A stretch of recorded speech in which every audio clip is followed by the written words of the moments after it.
there are three stalwarts. Dhruvajyoti Borasa is an acclaimed author in Assami. 8 novels to his credit, Sahitya Academy Award winner. Though he is professionally a doctor, but it's a really unique combination that being a professional doctor, he is also an acclaimed author in the country.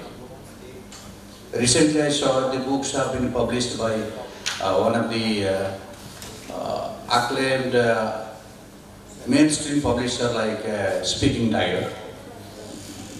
Abdullah Khan, who has a single book called Patna Blues, has recently become a big name in the country.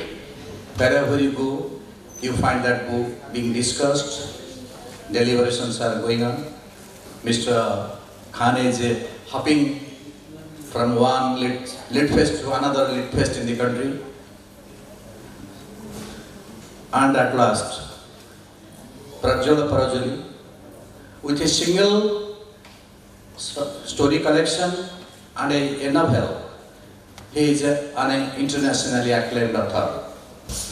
The Gurkha's Daughter and Land Where I Flee. Only 2 collections has given him more reputation than any writer in India.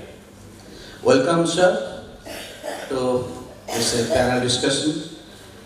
I would like to ask Mr.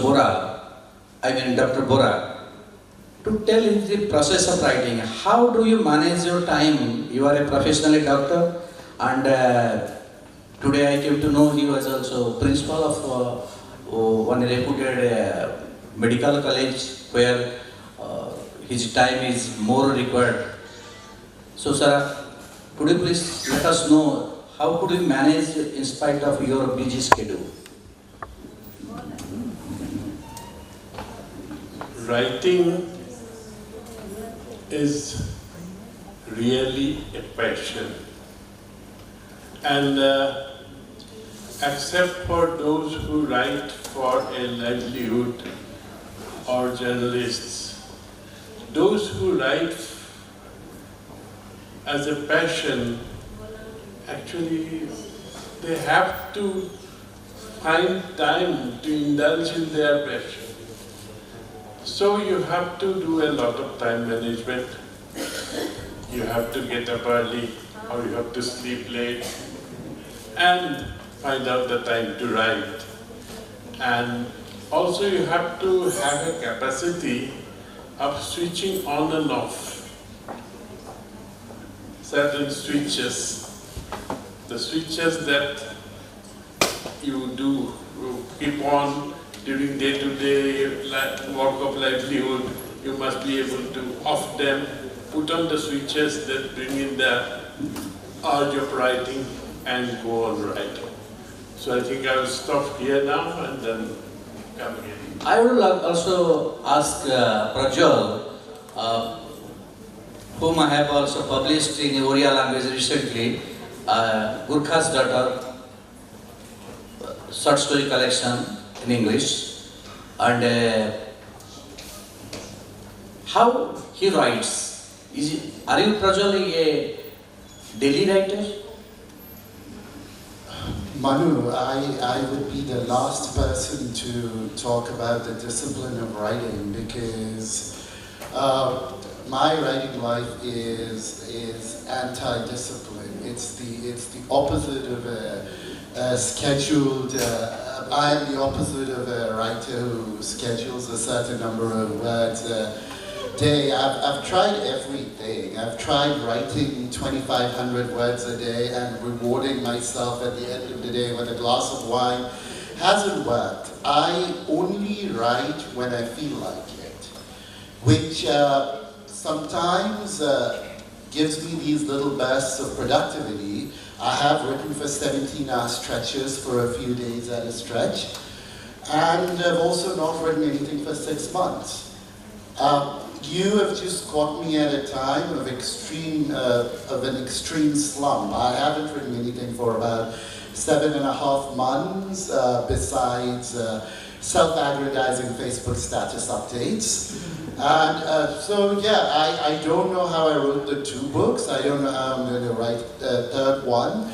And I have a lot of respect for people like you who juggle so many responsibilities, who wear so many hats.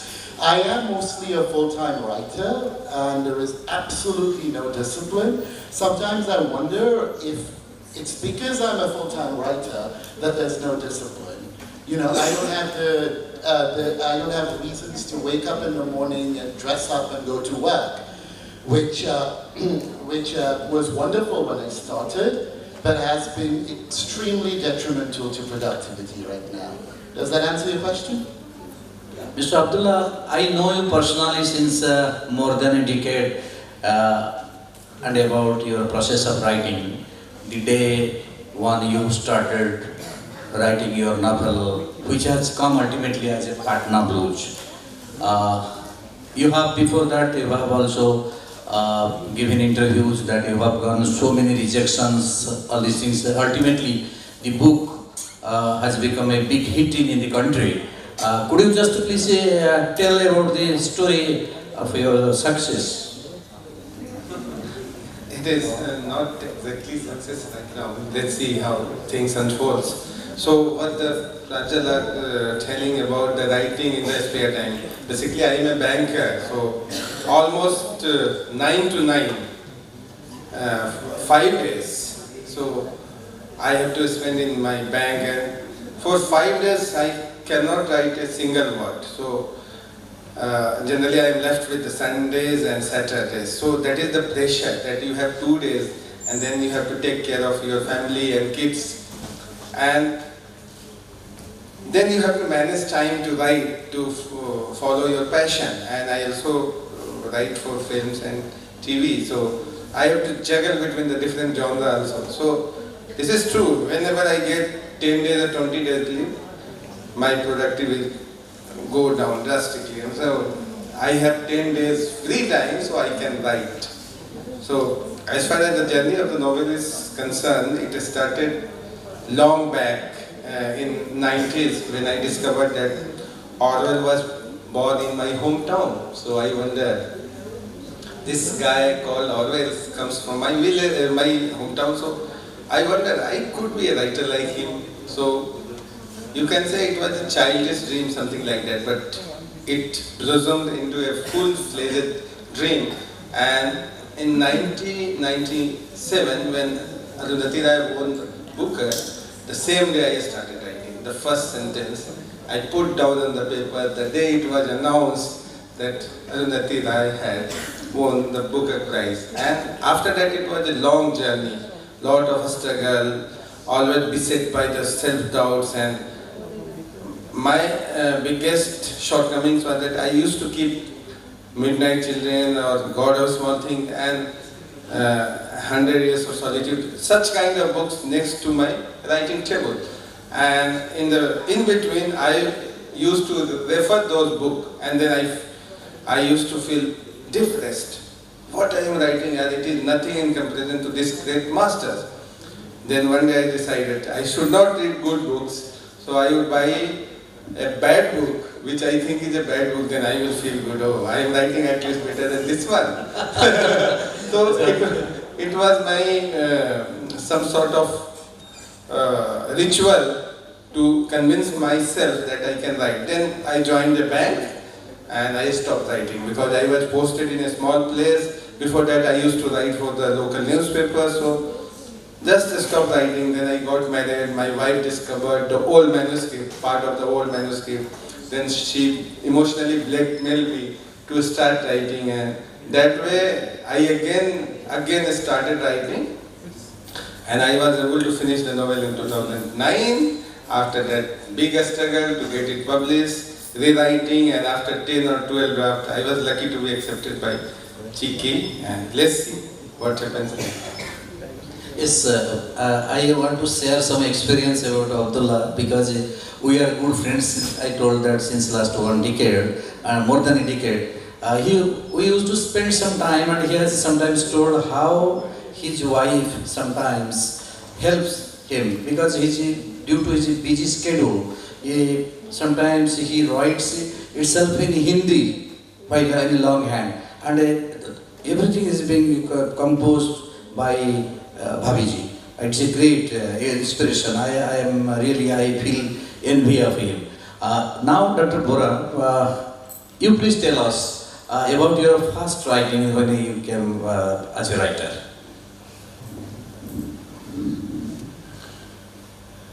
My first writing was I tried to give a folk tale, I tried to put a folk tale into the shape of a novella. So, and I named it Ehomoyot Ekhon Deshot, Once Upon a Time in a Country. And it was about a Karbi folk. Karbi is one of the tribes of my state. And a Karbi folk hero who ultimately made a mark out of his heroism. And I imagined his childhood, because that was not there.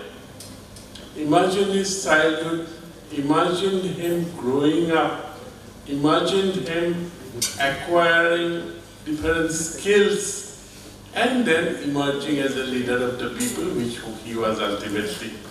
So that's how I wrote my first, that is not a novel, but it's a small novella, and it has not yet been published. After it has been first published in my college magazine or somewhere, it has not yet come out as a book or part of a book that I keep forgetting. Thank you. Regarding Prajwala, it is already on the available, I think, in the internet. But I would certainly like to request him to explain how he became a writer when it was not on his plan. He had been to abroad and for study there. He started writing. Then he had to discontinue his study. And then he became internationally acclaimed author. Prajwal, please tell us about that story. You know, Manu, I was working as an advertising executive at a paper called The Village Voice in New York, and looking at myself in the mirror with loathing on a daily basis. Advertising has a tendency to suck the soul out of you, and I suddenly quit my job. I travel around the world a bit. Now, you can't be Indian and travel around the world that much, because those "what are you doing with your life" questions from friends and family increase in frequency and vehemence over time. So I started writing in order to shut my parents up. I decided to embark on a collection of short stories because I was extremely clueless of the way the publishing world functioned. I had no knowledge that publishers in the West did not look at short stories very favorably. I had no idea that Asians wouldn't sign on a debut short story writer. And I'm thankful for the ignorance, because had I known that's how it would have been, had I known that the short story has been dead since 1959, as was told to me many times later, I wouldn't have even attempted this collection. The reason I started with a collection of short stories because I thought a novel would be too vast. You know, it would be impenetrable, a jungle. Of course, I was wrong. I later realized that writing a novel was a lot easier than writing a collection of short stories, but we can talk about that some other day. So that was my foray into writing, and I was constantly questioning myself. I was constantly asking if I was writing for an international readership, if I was writing for an Indian readership, if I was writing for no one other than my family. You know, because I didn't have a publishing deal then, I had nothing. Hello? Whoa. Okay, sorry, okay. One story became two stories became three, and little by little I had what I thought was a solid collection. I traveled to London, and this was April of 2010. There was something called the London Book Fair happening then. Now, if you remember, there were volcanic ashes in Iceland at that time that created havoc on air travel all over Europe. So what should have been a spectacularly attended affair was an abysmally attended one. I just happened to sit next to a person who said she was a literary agent. I was so clueless, I asked her what a literary agent did. She looked at me like I was crazy. You're at a book fair, one of the biggest book fairs in the world, and you don't know what an agent does? We got talking, and I asked her to read one of my stories, and she asked me for more stories, and she circulated the manuscript amongst a few publishers there. There was interest. It may not have anything to do with how good or bad a writer I am. It probably had a lot to do with the fact that I was writing about a world that publishers in the UK hadn't really encountered before, the Nepali-speaking world, written in English. So that's how it happened. Okay, and now Abdullah, you have written the novel about an aspirant IS appearing a person from Patna and his aspirations and a failure not to be in the Indian administrative services. But what I feel that you are a banker since I know since last almost more than a decade. Is it you that character, the protagonist you wanted to portray? Sometimes I feel. Actually, frequently I am asked two questions. First question is it you on the cover? Your childhood photo is on the cover. It is not my photo. And second question is Arif you? No, absolutely not. It is totally a figment of my imagination, and since the IS is an obsession, some kind of obsession, civil services in Bihar, so I've seen many characters, many people who spend almost all the productive years of their life for this IS exam, and at the end of the day, they did not get anything. So this character came out of those many characters, real life characters. So it is not. But as far as autobiographical elements are concerned, yes, 10-15% you can say. Because I grew up in a lower middle class family, so the kind of values I have, those values have influenced my character, and of course, value system and the settings are known to me, but it is not autobiographical. I never wanted to be an IS officer. I did appear for the exams because my father wanted me to, but I did not clear exam, so it is not my story. Okay, I have to just ask all of you about you have written about rural life. You are staying the day I knew you. So first you were in Delhi, now in Mumbai. Prajwal is a globetrotter. Dr. Bora lives in a city like Guwahati. What are you people write about the rural life? He has written about the Nepalese hinterland. You have written about the rural Bihar. You have also written about the people in the ages in the society. So, how it works? The dynamics, how it works with this, staying in metro and writing about the rural people. You cannot stay in the metro, be a metro man and write about the rural society. Unless you know the society, you go there, meet the people, feel the nuances of their life, you cannot write about them truthfully. I'll tell you about my last novel. It is based on a medical epidemic that devastated my state in the early 19th century.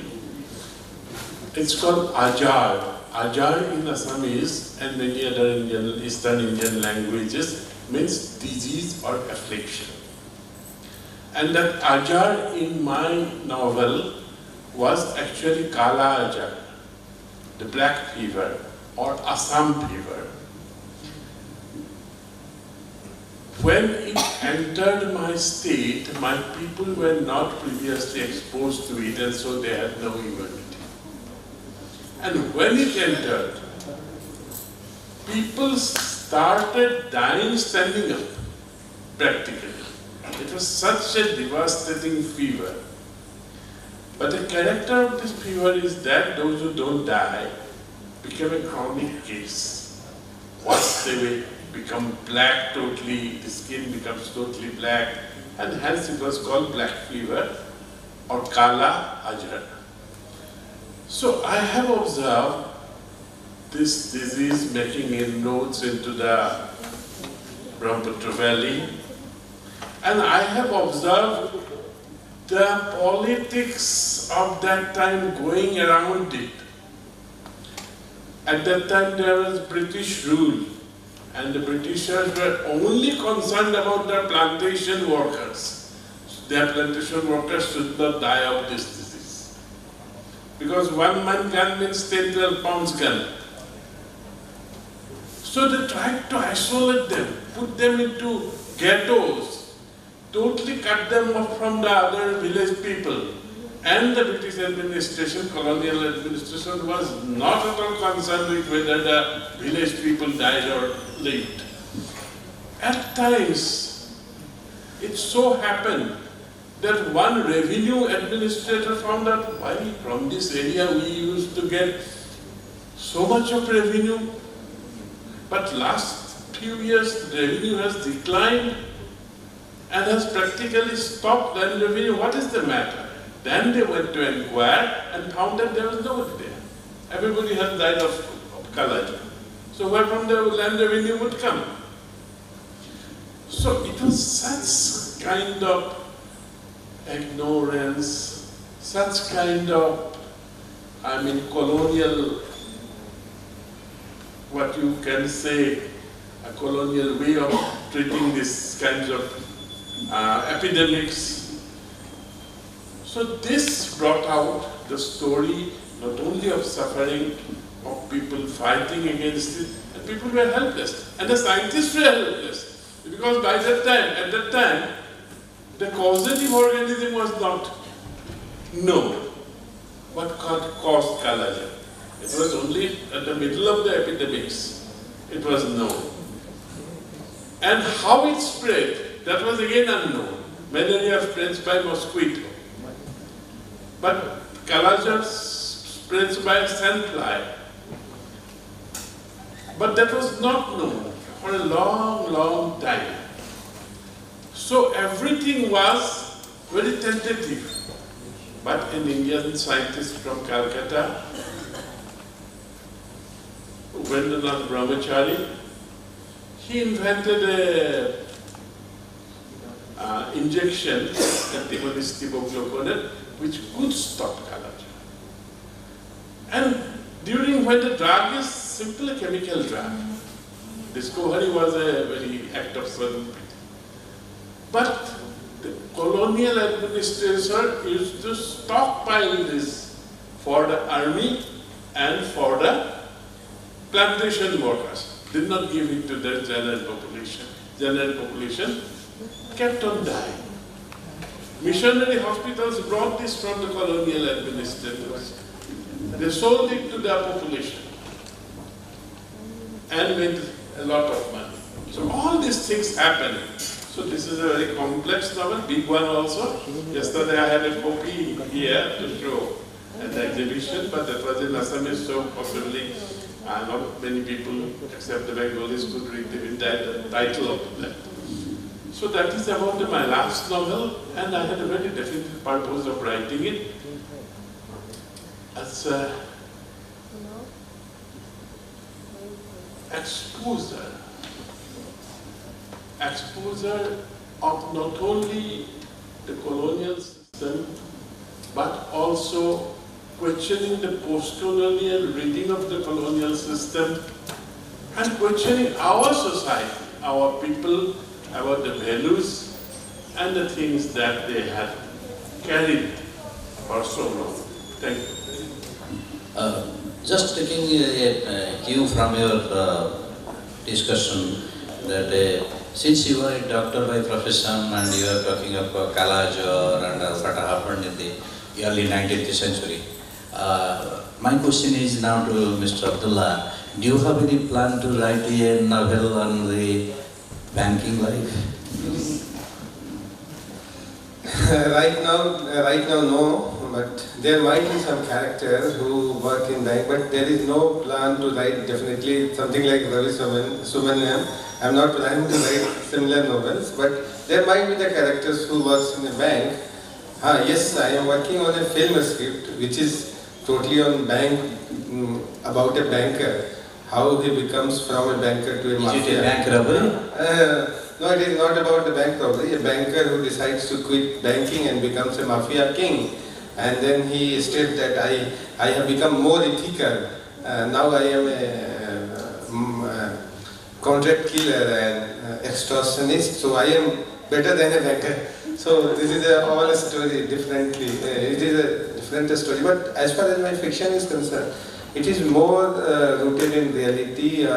Characters may come from anywhere.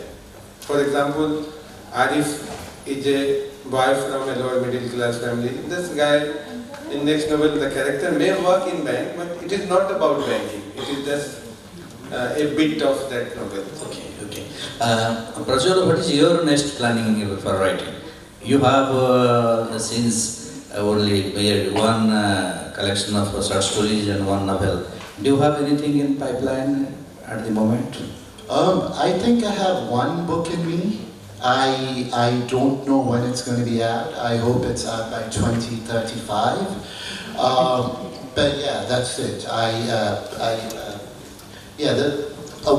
One book is definitely going to be coming out. I don't know about anything after that. Okay. Now I think we are going to close this session soon because we are lagging behind. Now I would request that the audience to, if any question is there, please. Is there anybody to take any question? You have a question, please.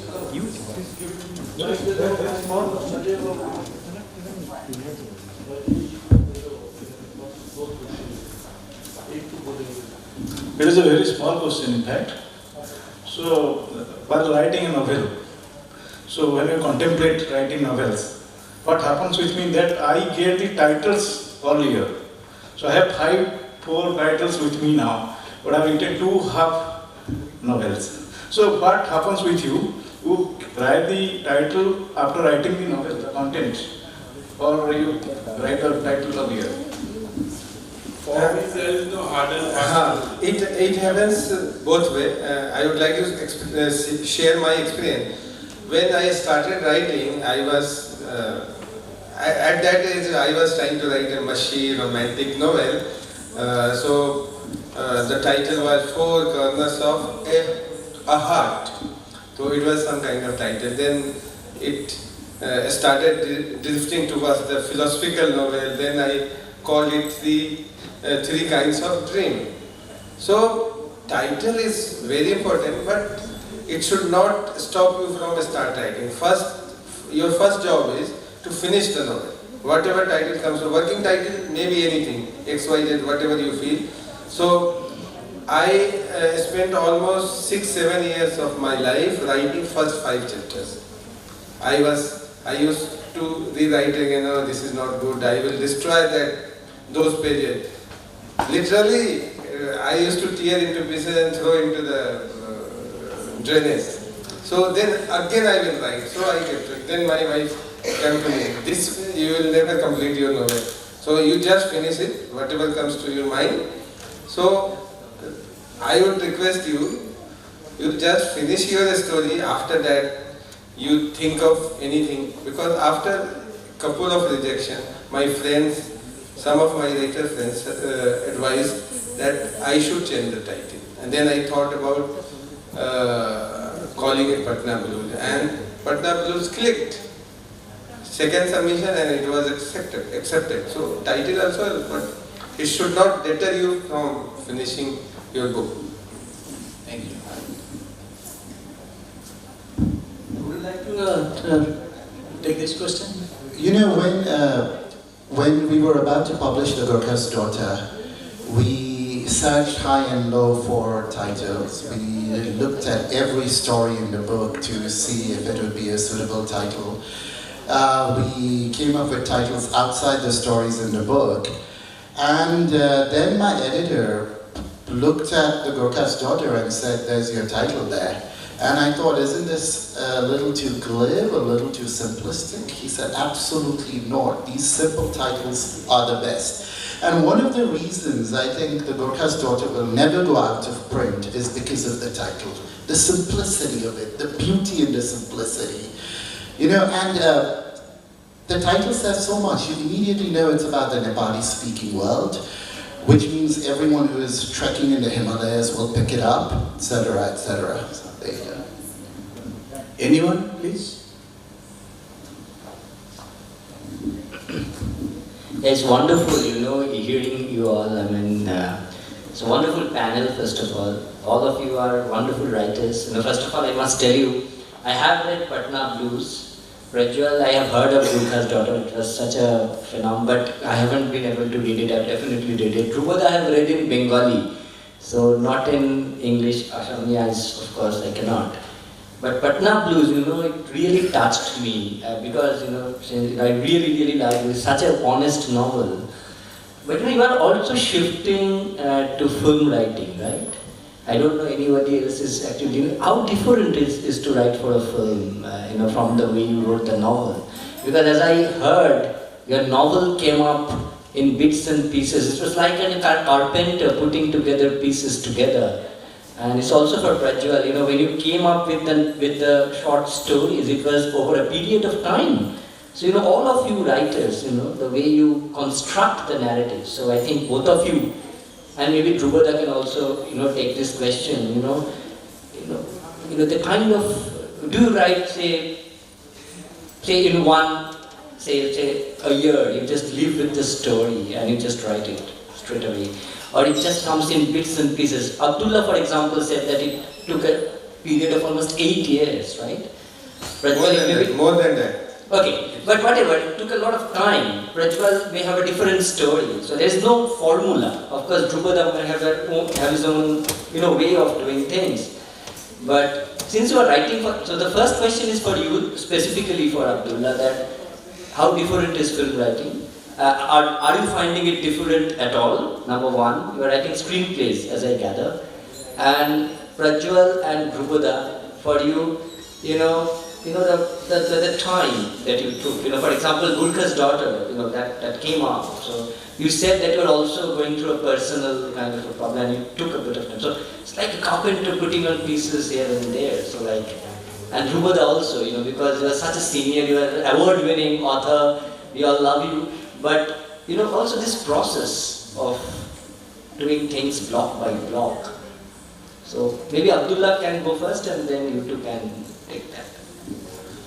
As far as creative writing is concerns, process is same. You have to think of characters and the setting and the stories. But of course, in case of fiction or a novel, it is going to be your final product. So you have to be more careful, you have to be precisely correct about your story, your character. In case of a screenplay, you are creating a character or setting which will be reinterpreted by the director. So final product is not, may not be as you have imagined, but the process is same. For example, if you are writing about a particular incident, then you have to describe everything in a fiction, in novel, but in a script, you have to write a bit of action, then dialogue, and then that's it.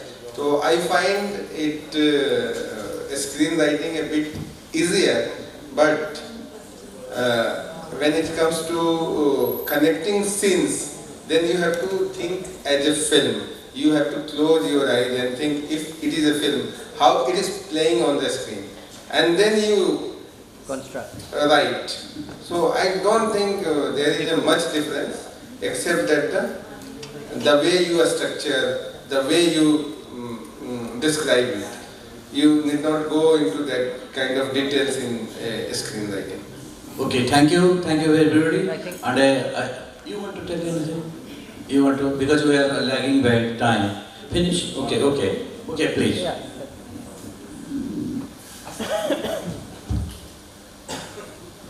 I always, and it has become much more acute in the later stages, I always want to give up my job and write full time. When I broach this subject to my wife, she maintains a studied silence. Doesn't encourage me, now discourage me. In fiction writing, in creative writing, always comes in bits and pieces. And over a time you have to construct. Short stories also, but novels mainly. So you discipline yourself to write for a certain time, and that is not always fiction. There are many other forms of writing. I especially do write newspaper columns and also other things. Social science writings, historical writing. So these come in the other time. And when I feel the urge of this, sometimes there are months gap between writing the last chapter and starting a new chapter of my novel. So other times I read or write other things. Thank you. Thank you, Dr. Bora, Prajwal and Abdullah for giving us time and being here in spite of all of your staffing busy schedule. And thank you all of you for giving a patient listening and enjoying. Thank you very much. Please don't go. There is a beautiful program that is Chow Dance. It's one of its kind in Odisha and in Bihar and Jharkhand and Bengal. So let us enjoy Chow Dance. Then we will have a quality. The Odisha Art and Literature Festival 2019 is immensely grateful towards its executive sponsor, the Northeastern Council, with its associate sponsors being the Coal India Limited, Mother Dairy, Phenolics Industries, Paradip Phosphate Limited, Bahamas Aerospace and NCDC. OLF 2019 is supported by the Central University of Odisha, the Punch and the Tholians.